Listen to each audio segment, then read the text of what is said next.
요한일서 4장 1절 사랑하는 자들아 영들을 다 믿지 말고 오직 영들이 하나님께 속하였나 분별하라.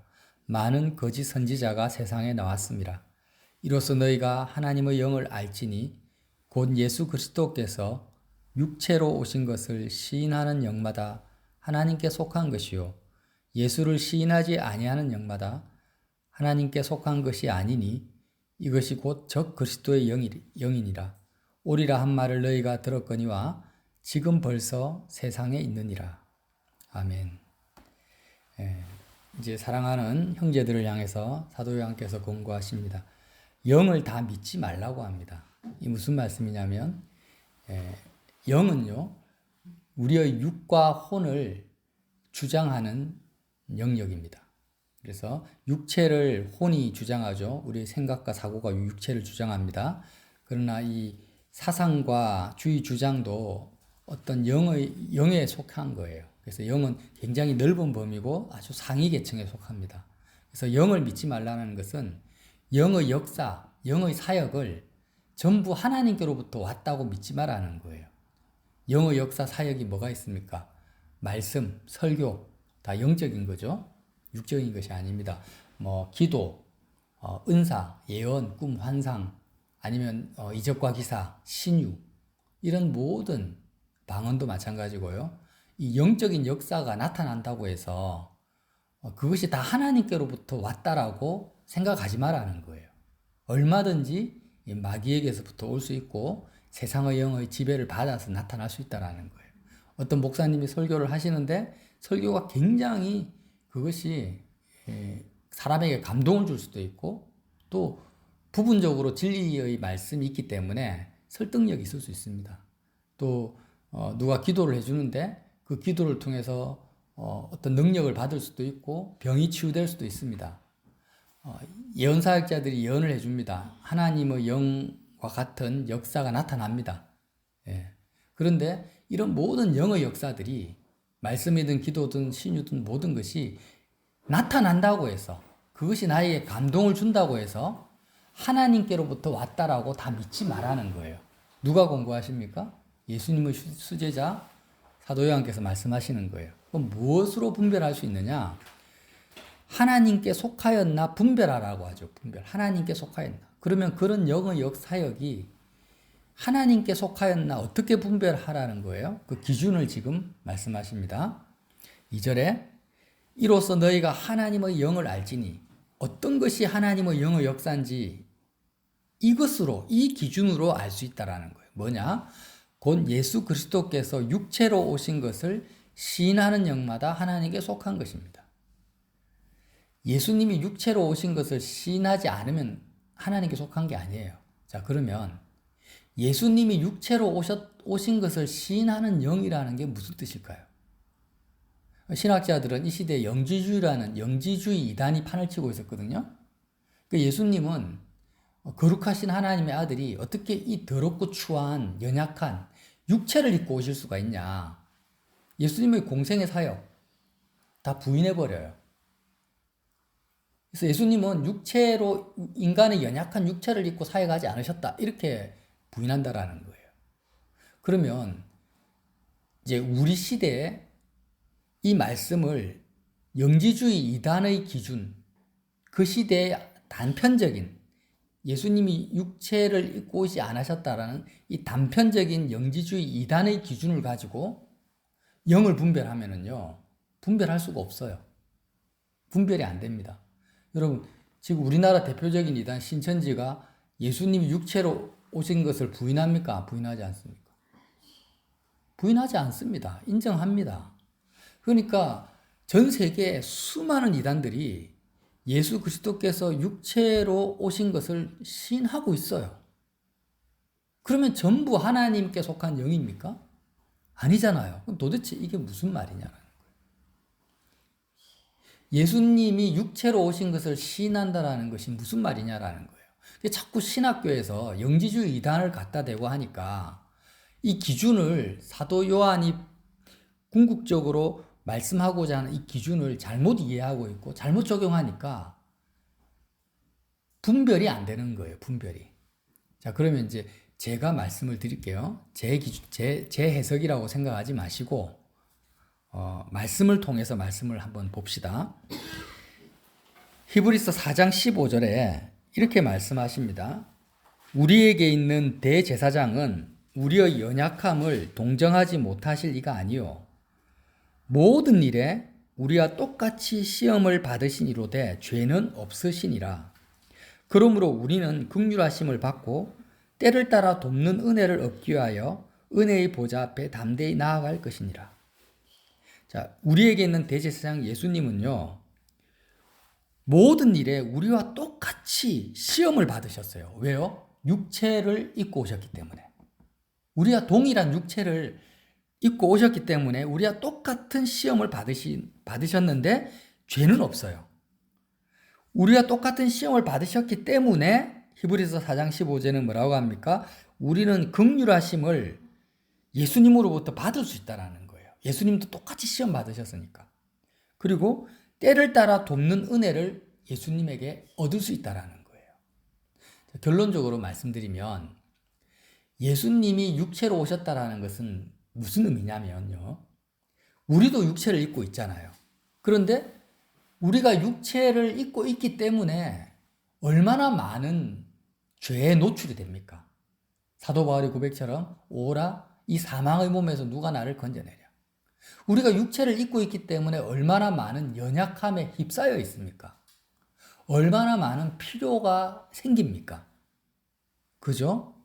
우리 육체를 입고 있기 때문에 이 땅을 살아가는 데 있어서 수많은 필요와 연약함과 도움과 너무너무 많은 돌봄이 우리에게 필요하다라는 거예요. 자, 그러면 예수님이 육체를 입고 오셨다라는 건 뭐냐면 예수님은 그리스도잖아요. 요한 1서 전체를 관통하는 큰 주제 중에 하나가 예수님과 우리와의 인격적 사귐을 말합니다. 인격적 사귐. 그러면 그리스도 예수님과 우리가 인격적으로 사귐이 시작되었는데 이 사귐 속에 육체를 입고 오신 예수님과의 인격적 교제를 통해서 우리는요, 우리의 모든 연약함과 필요를 예수님이 온전히 감당해 주시는 그리스도로 나타나시는 거예요. 그 말입니다. 육체로 오신 예수님을 신한다라는 의미예요. 자, 한번 예를 들어 볼게요. 내가 사회생활을 하다가 직장 문제가 있어요. 먹고 살아야 될 문제, 직장 문제에 걸려 있단 말이에요. 그러면 예수님은 메시아인데 단지 내가 죽어서 천국 갈 때만 필요한 메시아라면 물질 문제나 먹고 사는 문제에 있어서는 내가 예수님을 온전히 의지하겠습니까? 안 하겠습니까? 안 하겠죠. 그 정도의 믿음이라면. 그러면 죽기 직전에는 주님 나를 구원해 주세요. 천국에 데려가 주세요. 이렇게 기도하겠지만 실제 삶 속에서의 직장 문제나 물질 문제 앞에서는 오히려 더 세상 전문가를 찾아갈 거예요. 나를 도와줄 수 있는 부모를 찾아간다든지 형제를 찾아간다든지. 그러면 예수님이 나의 모든 삶을 송두리째 깨안으시고 하나님 아버지께로 나를 인도하실 수가 없는 거예요. 그렇게 되면.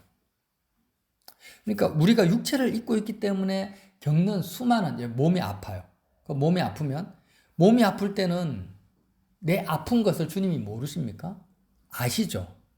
아시기 때문에 나는요, 어떤 문제, 어떤 사건 앞에서도 나의 육체를 입고 오신 예수님을 신한다라는 것은 이 모든 것에 대해서 내가 육체를 입고 있기 때문에 생기는 모든 문제에 대해서, 사건에 대해서 예수님이 도와주시고 해결해 주시고 보살펴 주신다라는 것을 믿는 것이 뭐예요? 육체로 오신 예수님을 시인한다라는 거예요. 그거예요. 그래서 많은 목사님들이 예수님은 메시아입니다. 예수님은 그리스도입니다. 이렇게 설교를 하고 예수님은 주님입니다. 설교를 하면서도 실제 성도의 삶의 구체적인 영역에서는 어떻게 합니까? 의사 찾아가라, 전문가 찾아가라, 누가 힘이 된다, 인맥 동원하고 이렇게 조언을 해준다면, 또 실제로 그렇게 살아가신다면 예수님이 육체로 오신 것을 시인하지 않는 거예요. 삶의 그 필요와 그 영역에서는 하나님이 개입할 수가 없는 거예요. 말씀도 마찬가지입니다. 예수님이 육체로 오셨기 때문에 내가 이 하나님의 말씀을 읽고 깨닫고 하나님께 나아가는 데 있어서 예수님 외에는 나에게 필요한 게 없어요, 사실은. 목사님이 필요하면 예수님이 어떤 목사님을 우리에게 붙여주실 것이고, 내가 이 말씀을 깨닫는 데 있어서 유튜브 설교가 필요하든 아니면 어떤 기독교 전문 서적이 필요하면 주님이 그때그때 그런 도구나 사람을 통해서 나를 도와줄 수 있는 분이죠. 그렇지만 내가 이 목사님이 아니면 나는 절대 하나님을 믿을 수가 없다. 이분이 하나님의 성경을 통달한 분으로서 예를 들면 이분의 가르침이 아니고서는 내가 하나님께 못 나아간다. 이렇게 말한다면 어떻게 돼요? 예수님을 육체로 오신 것을 시인하지 않는 거예요. 보통 이단의 교주들이 그러잖아요. 세상에 수많은 목사들이 있고 선지자가 있는데 너희는 내 말을 들으라. 내가 깨달은 것이 진리고 나의 가르침을 받아야만 하나님을 만날 수 있다. 예수님을 온전히 따라갈 수 있다. 이렇게 말하는 것이 다 뭐냐? 예수님이 육체로 오신 것을 시인하지 않는 거예요. 그러니까 다시 한번 말씀드립니다. 예수님은 사람을 쓸 수도 있고 책을 쓸 수도 있고 모든 것이 다 예수님 거니까, 세상에 속한 것이. 그걸 이용하실 수는 있어요. 나를 돕기 위해서. 나를 인도하시기 위해서 뭐든지 주님이 도구로 사용할 수는 있지만 일시적으로 부분적으로 주님이 쓰시는 거지, 그것이 없이는 내가 하나님을 믿지 못한다거나 내 삶이 하나님 뜻대로 진행되지 못하는 것은 없다라는 거예요. 만약에 그리스도인 청년들 가운데 나는 꼭 가정을 이루어야 돼, 나는 시집을 가야 돼 라고 생각한다. 내가 시집가지 못하면 내 인생은 실패한 거다. 나는 인생에 큰 구멍이 뻥 뚫린 것처럼 그런 삶이 진행될 거라고 생각하면 그도 역시 예수님이 육체로 오신 것을 시인하지 않는 거예요. 시집을 가든 못 가든 장가를 가든 못 가든 예수님 한 분으로 나는 족하다라는 거예요. 시집 못 갔을 때 생기는 나의 모든 필요와 도움을 예수님은 주실 수 있다 없다? 주실 수 있다라는 거예요. 아까 그 건강 문제도 마찬가지죠. 내가 몸이 많이 아파가지고 사람들의 도움이 필요해. 그러면 건강 문제, 육체의 연약함 속에 내가 직면했을 때 예수님이 육체로 오신 것을 시인한다면요, 우리는 다른 어떤 도움도 필요가 없어요. 이 말을 잘 이해를 하십시오. 예수님이 요양보호사를 통해서 나를 도우실 수도 있고, 예수님이 형제나 부모를 통해서 나의 문제를 도와줄 수 있는데, 그건 예수님의 통로와 도구이지, 궁극적으로 내가 의지하고 내가 도움을 구할 유일한 나의 모든 도움과 필요가 어디에서 온다라는 거예요? 자식이 없어도, 부모가 없어도 예수님은 나를 도우는 분이라는 거예요. 자, 조금 더 말씀을 쉽게 하고 마칠게요. 예수님이 육체로 오시는 것을 시인한다라는 건 뭐냐면, 내가 육체를 가지고 이 땅을 살아가는 데 있어서 예수님 한 분이면 충분하다라는 믿음이에요.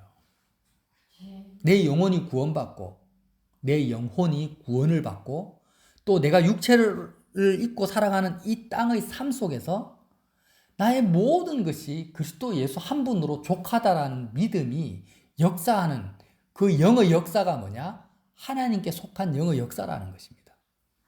그렇지 않고 부분적으로 아니야, 예수님이 모든 것들을 하시는데 이 부분, 예를 들어 은사의 부분에는 누가 꼭 필요해? 아니야, 너희 물질의 영역에서는 이게 꼭 필요하고 예수님 말고 다른 것들을 끼워 넣잖아요. 그건 하나님의 영의 역사가 아닌 거예요. 세상에 속한 영의 역사라는 거예요. 그런 영의 역사가. 너가 예수 믿으려면 예배당이 꼭 필요해. 예배당이 없이는 신앙생활 못해. 이러면 뭐예요? 하나님의 영의 역사가 아니에요. 예배당이 있으면 좋겠지만 없어도 예수님 한 분이면 충분한 겁니다. 무슨 말인지 이해가 되세요? 너가 신앙생활을 하려면은 아까도 말했듯이 하나님을 믿으려면은 몸이 건강해야 돼. 좋은 직장이 있어야 돼. 안정된 가정을 가져야 돼. 뭐 이런 것들을 막 자꾸 끼워 넣는 거예요. 그렇지 않습니다. 내가 모든 것을 다 잃어버리고 건강도 잃어버리고 물질도 잃어버리고 사랑하는 가족도 없고 모든 내가 육체를 입고 있는 상태에서 세상 사람들이 말할 때 정말 저는 알거지네, 거지 나사로와 같네, 아니면 고난받는 욥과 같은 그런 상황이 온다 할지라도 하나님의 성령의 역사가 있는 사람에게는 조금도 부족함이 없는 인생이 전개된다라는 거예요. 그게 하나님의 영의 역사예요. 그래서 그 하나님의 영의 역사는 어떻게 우리를 인도하는가? 요한일서 4장 5절에 말합니다. 4장 4절입니까? 자녀들아, 너희는 하나님께 속하였고 또 그들을 이겼나니. 이 세상의 영의 역사 속에 있는 사람들을 이겼다라는 거예요. 세상의 영을. 하나님 예수님 말고, 육체로 오신 예수님 말고 다른 것이 너에게 필요해. 다른 것이 너에게 도움이 있어야 돼. 이렇게 말하는 그들을 이겼다라는 거예요. 그 너희는 누구에게 속했다라는 겁니까? 세상에 속한 것이 아니라 하나님께 속했다라는 거예요. 5절, 그들은 세상에 속한 거로 세상에 속한 말을 하매 세상이 그들의 말을 듣느니라. 우리는 하나님께 속하였으니 하나님을 아는 자는 우리의 말을 듣고 하나님께 속하지 아니한 자는 우리의 말을 듣지 아니하나니 진리의 영과 미혹의 영을 이로써 아느니라. 육체로 오신 예수님을 신하지 않는 사람, 그런 영의 역사 속에 있으면은요, 우리가 하나님께 속할 수가 없어요. 하나님께 속한다라는 게 뭡니까? 나의 몸은 속하고 영은 안 속합니까? 머리하고 손은 속하는데 다리는 안 속합니까? 삶의 어떤 영역은 속하는데 또 다른 영역은 세상에 양다리 걸치고 삽니까? 그게 아니에요. 하나님께 속한다라는 것은 나의 영과 육과 혼의 모든 삶의 영역이 직장에 있든 가정에 있든 골방에 있든 상관없어요. 내 육체를 입고 있는 모든 삶의 영역이 하나님의 주권과 역사와 도우심, 은혜 안으로 다 들어가 버리는 거예요. 그게 하나님께 속한 것이고 예수 그리스도 안에 들어간 상태잖아요. 이렇게 결론적으로 우리의 모든 영역이 하나님께 속하도록 하는 영의 역사가 뭡니까? 하나님께 속한 영의 역사라는 거예요. 육체로 오신 예수님을 신하게 하는 영의 역사라는 거예요. 그런데 나의 삶의 영역에서 하나님께 속하지 않고 세상과 타협하게 하거나 사람의 도움을 구한다든지 하나님의 돕는 은혜 말고 다른 도움이 필요하다. 너는 지금 그 도움이 없이는 넌 안 돼. 이렇게 말하는 영의 역사는 하나님께 속한 것이 아니라 미혹의 영의 역사라. 거짓된 영이라는 것입니다. 이해되십니까? 그래서 많은 크리스찬 청년들이 이 부분에 대해서 헷갈려하는 거예요. 학업이 먼저냐, 신앙이 먼저냐. 그런 거 없어요. 이 세상의 모든 것은 하나님 것이고 예수 그리스도 한 분이면 충분합니다. 내가 일단 하나님께 속한 영의 역사 속으로 들어가면 주님이 그 청년에게 자격증이 필요하면 자격증을 따게 하실 것이요. 인맥이 필요하면 필요한 인맥도 연결시켜 주실 거란 말이에요. 지혜가 필요하면 지혜를 주실 것입니다. 이렇게 순서가 이렇게 된다라는 거예요.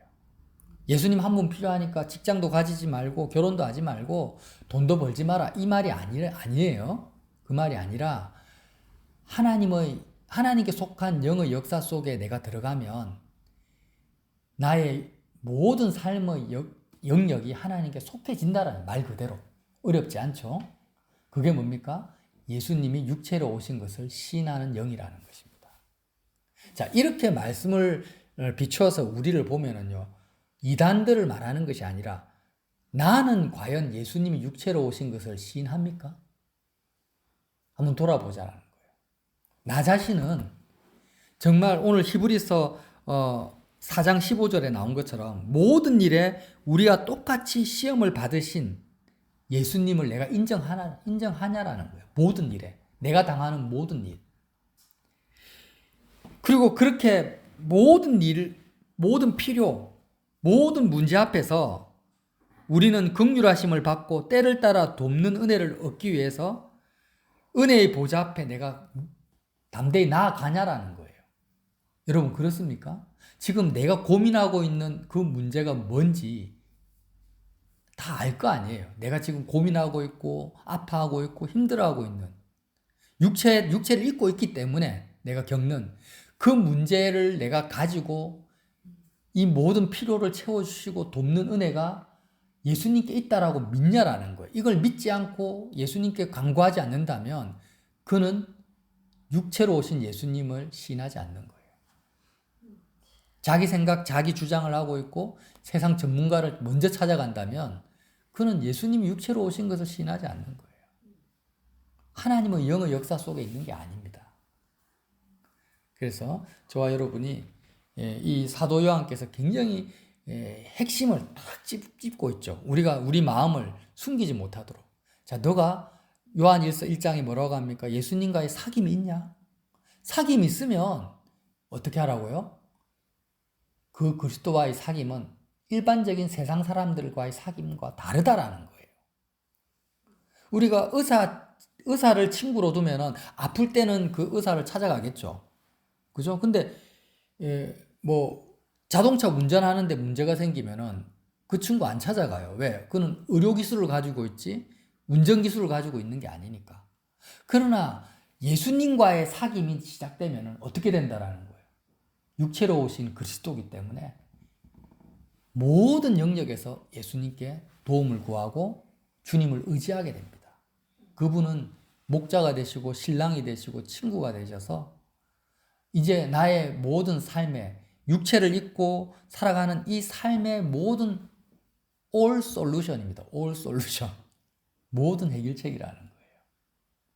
그렇게 주님을 향한 믿음이 점점 자라게 하는 성령의 역사가 우리 속에 날마다 확장되어지시기를 예수님 이름으로 빌어드립니다. 잠시 기도할게요. 하나님 아버지 감사합니다. 예수님이 육체로 오신 것을 시인하는 우리가 되길 원합니다. 정말 그러므로 말미암아 우리의 모든 육체를 입고 있기 때문에 살아가는 삶의 모든 영역이 하나님께 속한 것이 되길 원합니다. 예배당에서 예배 드릴 때는 하나님께 속했다가 직장에서는 세상에 속했다가 이런 식으로 왔다 갔다 하는 자가 되지 않게 하시고 삶의 어떤 연약함 속에서도 예수님이 나를 도와주시고 함께 하시고 또 주님이 그 영역까지 내가 감당할 수 없는 그 삶의 영역까지 하나님의 주권 아래 속할 수 있도록 인도하시는 그리스도의 심을 온전히 믿게 하여 주시옵소서. 예수님 이름으로 기도드립니다.